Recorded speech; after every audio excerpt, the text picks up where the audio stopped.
Good evening to viewers. Welcome to join us in this edition of the Primetime Newscast on Equinox Television tonight. The designation of council executives still pending in some localities across the country. Municipal councillors in Puma, Bonali and Konsamba Free have failed to come into compromise. And also in this newscast, hunger can be eradicated in the country, says the Minister of Agriculture and Rural Development. But it can only be a possibility if local produce are properly transformed and then marketed. Esimi Menya was speaking here in the economic capital Douala today during a meeting with some agricultural stakeholders. These are headlines, details and more just in a moment.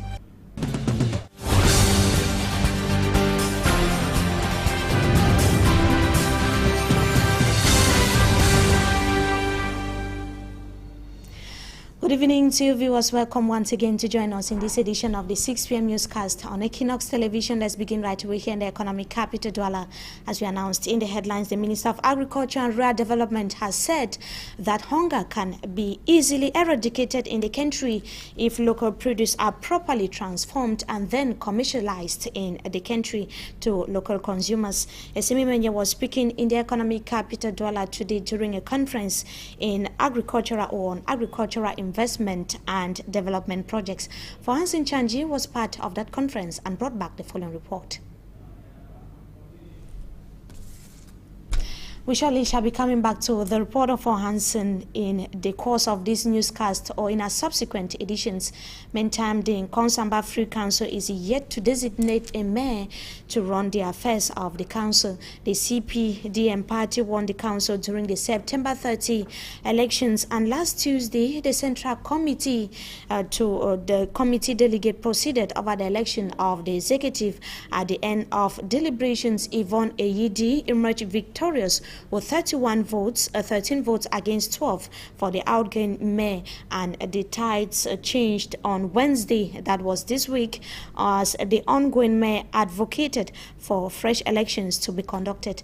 The situation put the SDO, the Central Committee representative, and even some of the councillors in total chaos. Sources say the outgoing mayor, Esama Ariet, had corrupt some other councillors, and on the eve of the elections that took place on the 16th of October 2013. And of course, that is a similar situation in Puma and also in the Konsamba Free. This is the Konsamba Free, and also in Bonalia here in the littoral region where the mayors are still to be known. We shall be coming back to that in our subsequent newscast. Now, still talking about the elections of mayor to head councils or municipalities across the country.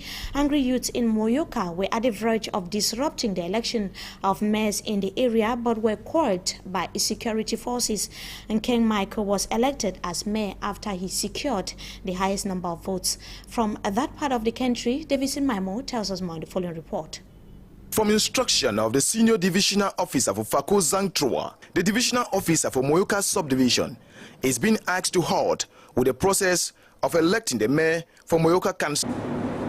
Some angry youth are agitating that the election should not be conducted, but rather the administration should accept the result of the CPDM party internal elections verdict that say Mr. Lazar is the winner. Sources close to the CPDM party say a day before the election, CPDM party had conducted an internal election that saw Mr. Lazar having a 19-all tie vote with Mr. Ken Michael, while the incumbent, Chief Nje Johannes, had 3 votes. Mr. Lazar is said to have been declared the winner on grounds of being the oldest to Mr. Ken Michael. But the law stipulates that the administration has nothing to do with the party affairs. Thus, an election must be conducted in front of the supervisory authority. The police and gendarmes in Moyoka could not contain the situation.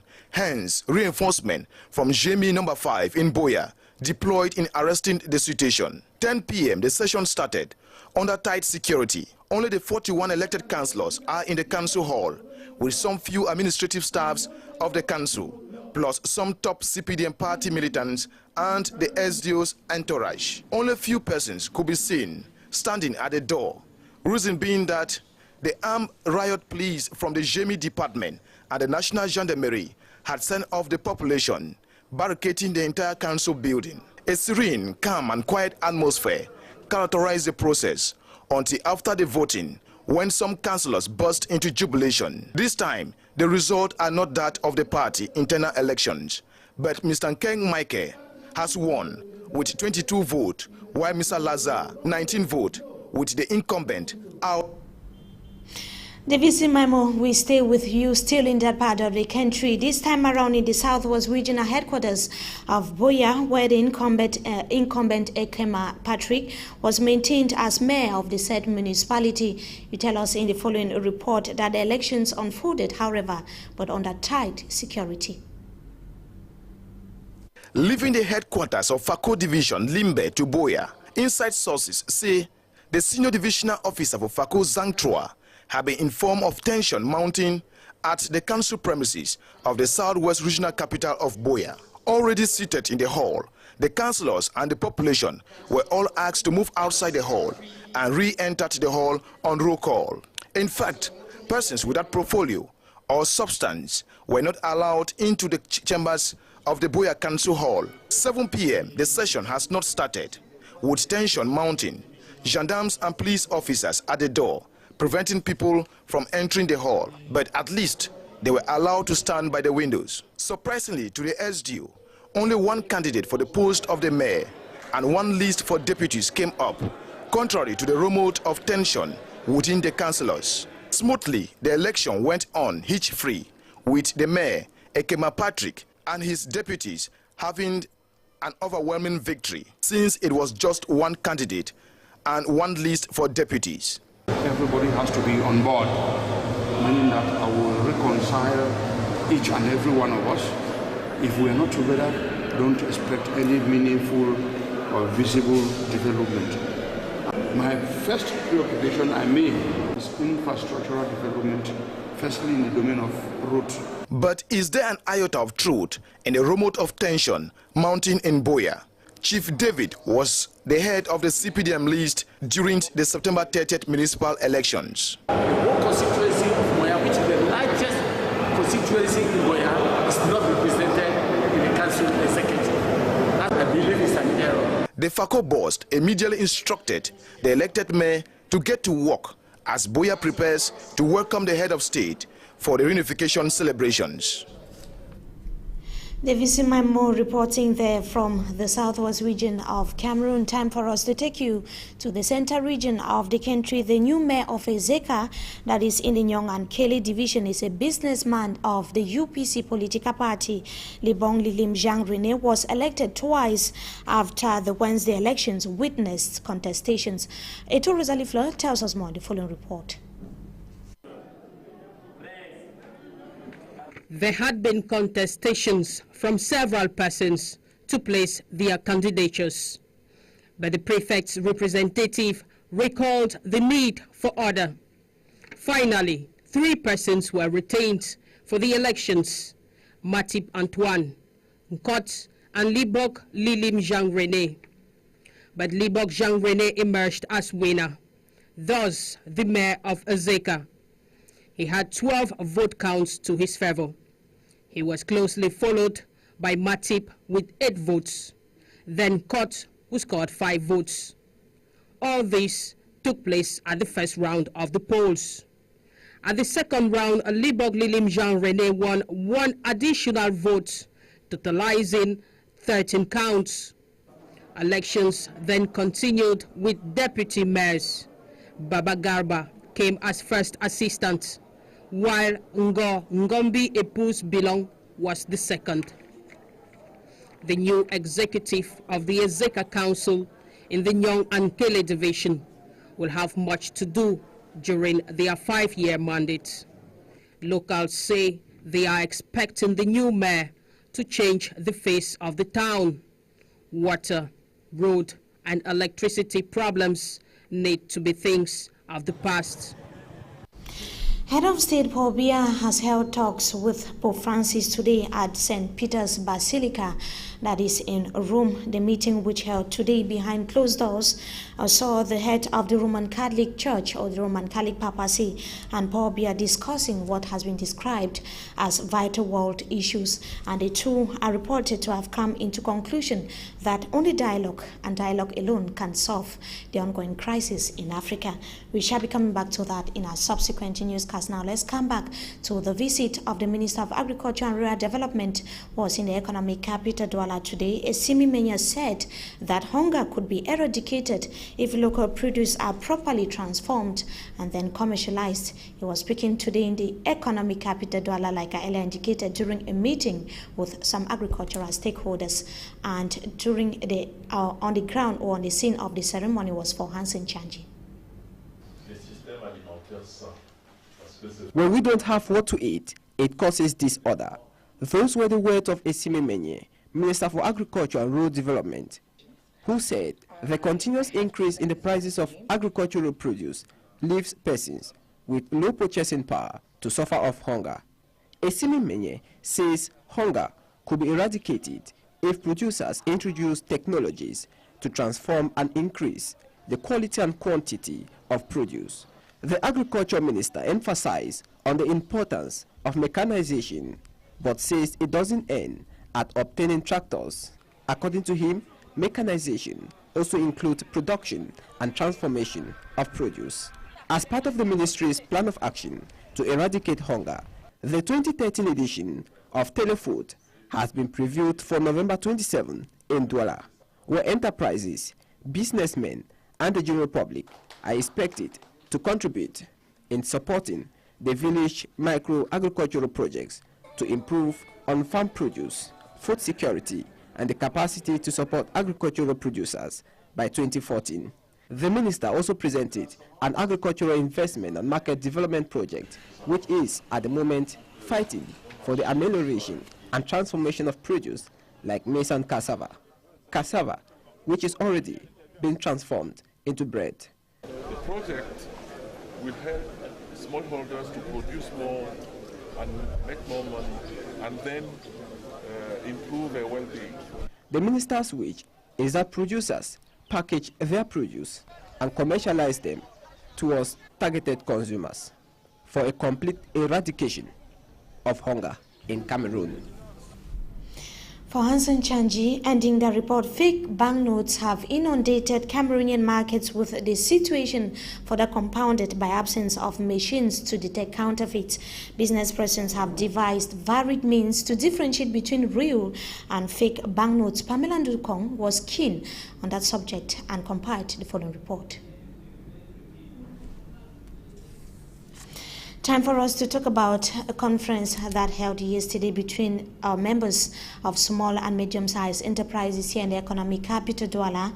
The small and medium-sized enterprise sector contributes 64% to the country's gross domestic product, but still suffers gross financial setbacks. This, according to entrepreneurs, is affecting the growth of SMS. Jacques Ekwe Kinge tells us that the facts and figures were reviewed in a conference that took place in the economic capital Douala yesterday.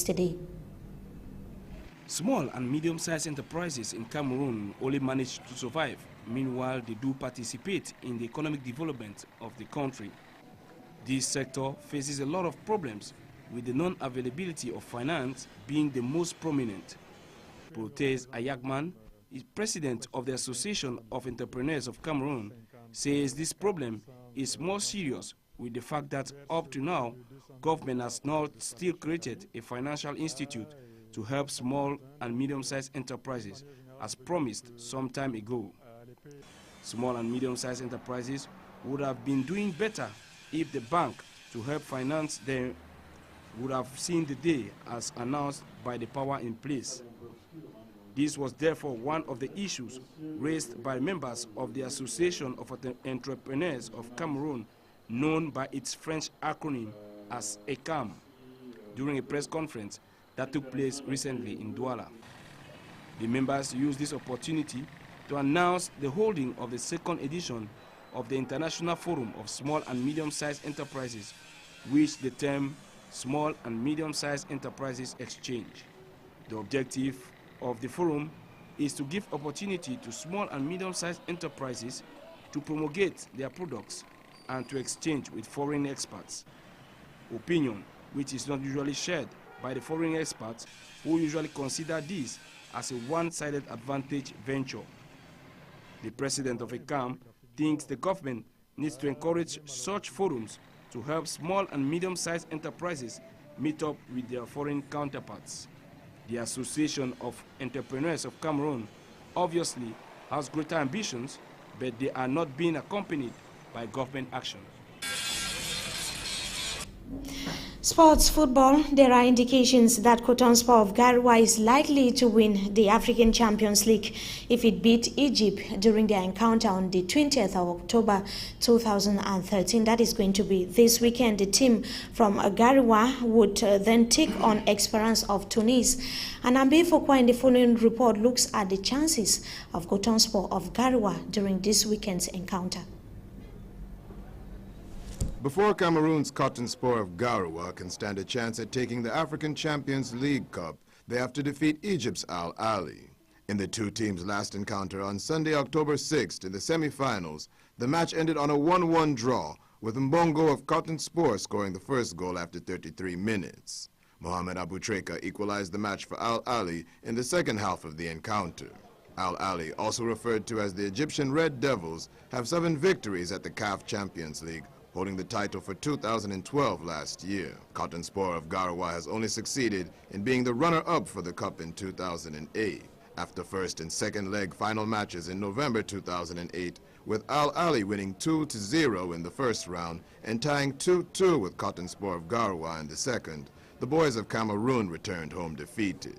By fate, Cotonsport of Garoua will have another chance to beat Al Ahly come this Sunday, October 20th, in the semi-finals of the African Champions League. If Cotonsport is successful, they will go on to challenge either the Orlando Pirates of South Africa or Esperance of Tunis. Both teams have held the cup at least once, leaving the men out of Garoua wanting. Cameroon has won the CAF Champions League a total of 5 times in the heyday of the competition, with Oryx Douala taking the first cup in 1964 and Canon Yaoundé securing the last victory for the nation in 1980. If it's a matter of national victories, Cameroon's Cotonsport stands a fair chance to bring home the cup, but football, being an issue of manpower on the field, will need to see the boys of Garoua correct their 2008 mistakes against Al Ahly this October 20th to bring home victory.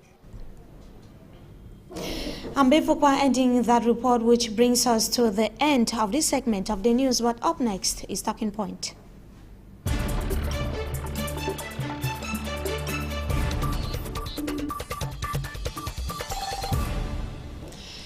Tonight, we are going to be having as guest an actor of the civil society and also an observer of the political scene. Good evening to you, Mr. Shune Siakan. Thank you so much for joining us tonight on Talking Point. Good evening, Mimi, and thank you once more for inviting me. Of course, like I indicated, we are going to be talking about the just ended twin council and legislative elections in the country. You are, of course, going to be giving us your appraisal on the political happenings in the country ever since the the electoral and also the post-electoral period. What are some of those significant observations that you have made as an actor of the civil society?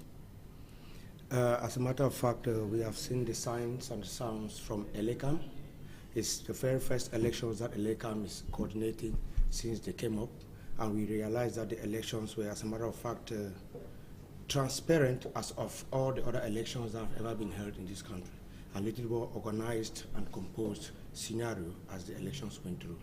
When you talk of transparency, even though you said it with a lot of the restrictions, when you talk of transparency, what do you mean? And how do you define this transparency that you're talking about? It was biometric elections for the first time that was held in this country, and we realized that all Cameroonians had the right to go to the polls and vote.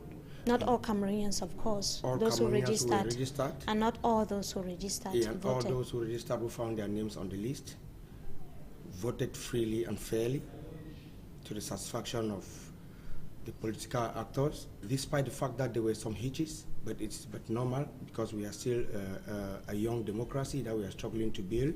But we just hope that in later years everything is going to be more perfect.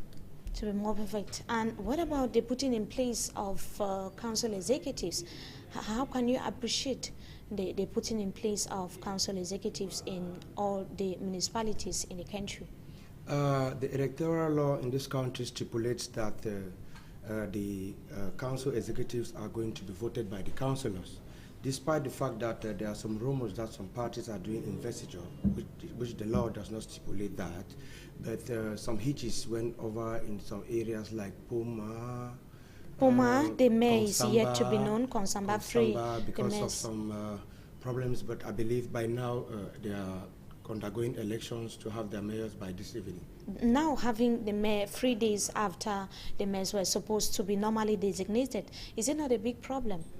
I think it is a problem, but we can't do otherwise. Where there is no compromise, they have to postpone and try to create a compromise amongst the councillors so that everything should be hitch-free. So no matter how many days it takes, what matters is at the end of the day, the essential thing is that at the end of the day, we should have the rightful person who is the mayor, and peace and tranquility should reign in the country. Now let's come back to the July 22nd, 2014 law, which is talking about the putting in place of the various components of the council in the executive that was partly respected in some councils here in the economic capital Douala, precisely in the Douala 5, Douala 2, Douala 1, and Douala 4, but not in the Douala 5. Rather, it was not respected. We saw only the CPDM were members of the executive. How could you appreciate that fact?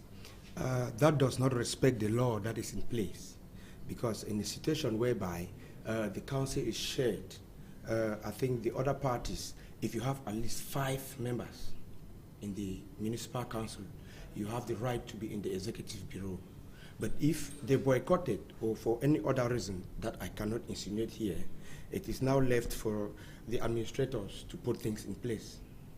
For the administrators to put things in place to ensure that the law is respected. To ensure and that that's the law of is course respected, a similar because all these situation. elections were done under the supervision, the strict supervision of the SGOs and the divisional officers. And that is, of course, what has been happening in other regions across the country. What message does that give? As I earlier said, that Cameroon is still a very young democracy that is growing. We will learn from this error so that next time it should not repeat itself. But we should not take advantage of all these things to try to destroy or to damage the image of our young democracy and to damage the image of our country. I just believe that they should do consultation, some consultation should be done, and things should be put right from the wrongs that have been committed. From the wrongs, of course, that have been committed. So far, equally, the National Assembly has been put in place. We saw the official proclamation of the legislative result yesterday by the Supreme Court sitting in for the Constitutional Council, and women are fast occupying more seats in Parliament. What's your observation? What's your appreciation? You know, since the famous Beijing conference, the emancipation of women has become a very strong issue in this country. You know, the government of La République du Cameroon and the new government have implemented a policy to promote and protect women. That's why we have a special ministry of women affairs. So you remember that there are a lot of NGOs that are working more women in politics. You know about that famous NGO. This just goes to give a lot of credit to them because they have done a lot of work, and you can see that a lot of women and youths too, in quotes, are now interested and are big political actors in this country. But still not enough, because it has to be equal. If we have 180 members in Parliament, 50% should be women and 50% for men. As a matter of fact, as I always say, it is a slow and gradual process, and as the years go by, the women will come more. And when do you think we will finally get there? Without much ado, they will finally get there. And of course, now the mayors have been put in place a lot on their table to tackle a lot of challenges, a lot of problems. Just the case of the economic capital Douala, where insecurity is on the rise, lack of potable water. What to you is or are some of your expectations? As a matter of fact, we all know that Douala is the economic capital, a cosmopolitan city, highly populated, with a lot of social ills and a lot of social problems like lack of water, scarcity of water, bad roads, and you name the rest. And insecurity is a major problem here.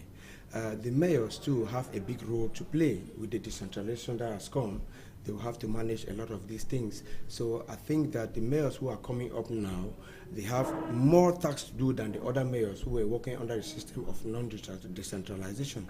So with the decentralization now, we expect all these mayors to do a lot of capacity building in their various councils so that all these areas can be evacuated and eliminated. For 5 years, you think this is going to see the light of day? Some of these projects will be realized? As I always say, the administration and politics of this country is growing gradually, and better is not good enough. The best of Cameroon democracy is still to come. Thank you so much, Mr. Shune Siaka, for joining us tonight on Talking Point, and we hope to have you some other time again. Thank you very much. Jubi, thank you for coming, a political and observer of the political scene, an actor of the civil society, telling us or giving us an appreciation of the just and the twin and council and legislative elections in the country. We thank you so much, viewers, for having joined us in this edition of the 6 p.m. newscast on Equinox Television, wishing you a blessed stay and, of course, a blessed weekend in the company of our programs. Good evening once again.